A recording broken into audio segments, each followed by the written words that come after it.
Já abordei diversos aspectos positivos sobre a Suécia neste canal, principalmente sobre seu sistema de bem-estar social.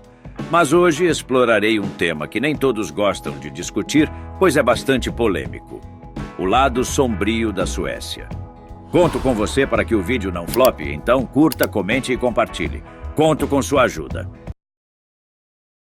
Há menos de uma década, a Suécia era reconhecida por ter um dos menores índices de crimes com armas de fogo na Europa. No entanto, atualmente, ocupa a segunda posição, apresentando níveis significativamente mais altos. Em Estocolmo, a incidência de violência armada é aproximadamente 30 vezes maior do que em Londres. Esse aumento está ligado a uma guerra de gangues, principalmente liderada por indivíduos com histórico de migração. A Suécia, conhecida por seu estado de bem-estar social e leis de asilo flexíveis, tornou-se um destino popular para imigrantes. Desde os anos 2000, tem recebido constantemente um grande número de novos residentes, atingindo um pico de mais de 160 mil em 2015. Quase metade desses imigrantes não ocidentais encontra-se desempregada, sendo também 9 vezes mais dependente de assistência governamental. É importante notar que, apesar do aumento nos crimes com armas de fogo na Suécia, esses índices ainda são muito menores do que nos Estados Unidos. A Suécia é um dos países mais ricos do mundo, com um PIB per capita médio de 60 mil dólares americanos e oferece uma expectativa de vida de 83 anos, além de excelentes cuidados de saúde e educação. Embora seja líder em muitos aspectos, a Suécia enfrenta desafios sérios quando se trata da integração de imigrantes e de quão produtivos eles se tornam na sociedade. Esta é uma área em que a Suécia está enfrentando dificuldades. Antes de explorar mais a fundo esse tema, é crucial desmistificar um equívoco comum sobre a Suécia. Muitas vezes é vista como uma espécie de utopia social-democrata, uma mistura de capitalismo e socialismo, com a crença de que nações podem alcançar resultados sociais semelhantes, aumentando o tamanho do governo. No entanto, essa visão não reflete corretamente a história. O famoso sistema de bem-estar social da Suécia, que cuida dos idosos, doentes, desempregados e de um grande número de refugiados, tem apenas algumas décadas. A Suécia já era próspera e bem-sucedida antes de adotar esse sistema abrangente. Na década de 1870, sua economia estava consideravelmente atrás da Europa do Norte e Ocidental, com um PIB per capita metade do da Grã-Bretanha. A população, que vivia principalmente da agricultura em um ambiente semiártico desafiador, desenvolveu uma ética de trabalho forte, com ênfase no trabalho árduo, responsabilidade individual e valores familiares. Quando o mundo começou a se industrializar, a Suécia se tornou a economia de crescimento mais rápido do mundo.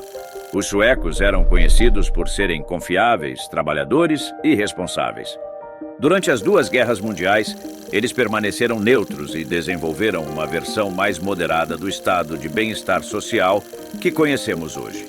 A ascensão da Suécia à prosperidade foi marcada por políticas de livre mercado e intervenção limitada do Estado. Somente na década de 60, passaram por reformas mais significativas em seu sistema de previdência. O conceito de Folken, que significa Casa do Povo, tornou-se popular. Ele descreve a Suécia como uma grande família, onde os cidadãos são esperados para cuidar uns dos outros como irmãos. Essa filosofia contribui, em parte, para a receptividade da Suécia aos refugiados. Hoje, o estado de bem-estar social da Suécia oferece benefícios incríveis aos cidadãos, sejam nativos ou imigrantes. Quando uma criança nasce ou é adotada, cada progenitor tem direito a 240 dias de licença parental. Casais casados e aposentados recebem pagamentos quase equivalentes à sua renda pré-aposentadoria. Os cuidados de saúde e a educação são, em grande parte, gratuitos e classificados entre os melhores do mundo. No entanto, toda essa generosidade requer financiamento por meio de impostos. Em 1950, a taxa de imposto de renda pessoal era de 21%, aumentando para 52% em 1995. Essas mudanças tiveram impacto na economia. Entre 1968 e 1975, período de reformas previdenciárias mais drásticas, o crescimento do PIB foi significativo. No entanto, a Suécia enfrentou desafios nas décadas seguintes, sendo o quarto país mais rico em 1975 e o 14º em 1993. A taxa de emprego não melhorou substancialmente e a desigualdade em 2013 era praticamente a mesma de 1950. Apesar do sucesso do estado de bem-estar social em aspectos como saúde e educação, não conseguiu melhorar em outros, uma vez que já eram notavelmente bons. A Suécia se tornou rica, empregada e igualitária antes da introdução de um governo grande. A visão da Suécia como uma família inclusiva e igualitária foi estendida aos refugiados.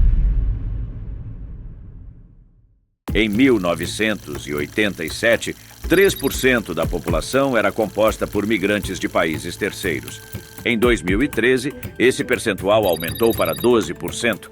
No entanto, um estudo revela que um grupo de imigrantes que fugiu do Iraque nas décadas de 1980 e 90 era 2 vezes e 3/10 mais propenso a ter educação superior em comparação com os suecos nativos. Surpreendentemente, uma vez na Suécia, apenas 18% deles estavam empregados, apesar de serem altamente educados e fazerem parte da classe alta. A questão de por que os imigrantes na Suécia não estão se integrando tão bem é complexa. Em 2004, quando a economia sueca estava em alta, um estudo revelou que a renda média dos imigrantes iranianos era apenas 65% da renda de um sueco nativo. Em comparação, imigrantes iranianos nos Estados Unidos ganhavam 136% da renda dos residentes nativos. Isso indica que os migrantes na Suécia, especialmente aqueles dos anos 80 e 90, não estavam se integrando tão eficientemente. A estratégia sueca de distribuir os recém-chegados por todo o país, visando aliviar a pressão sobre as grandes cidades, muitas vezes negligenciou as condições econômicas locais. Além disso, aproximadamente 2/3 dos empregos na Suécia são preenchidos informalmente, o que representa um desafio para aqueles que não falam a língua local e não têm uma rede social estabelecida. Enquanto o estado de bem-estar social fornecia para as necessidades básicas desses migrantes, a integração no mercado de trabalho e na sociedade em geral apresentou dificuldades, contribuindo para a situação atual. Nos anos 2000, houve uma mudança no tipo de migração para a Suécia, com mais migrantes chegando por razões humanitárias, especialmente em 2015, quando o país recebeu 163 mil refugiados em apenas um ano, a maioria vinda da Síria, Iraque e Afeganistão, fugindo de conflitos em seus países de origem. Isso resultou em um aumento notável, atingindo 20% da população sueca em 2011, que é descendente de não nativos. Muitos desses migrantes acabaram em subúrbios pobres, integrando-se mal, enfrentando sentimentos de exclusão social e vivendo em condições de pobreza, dependendo fortemente da previdência do governo. Essa dinâmica não apenas sobrecarregou o Estado, mas também criou um terreno fértil para atividades criminosas. Os recentes surtos de violência na Suécia envolvem gangues governadas por imigrantes de segunda geração, que recrutam jovens desses bairros pobres.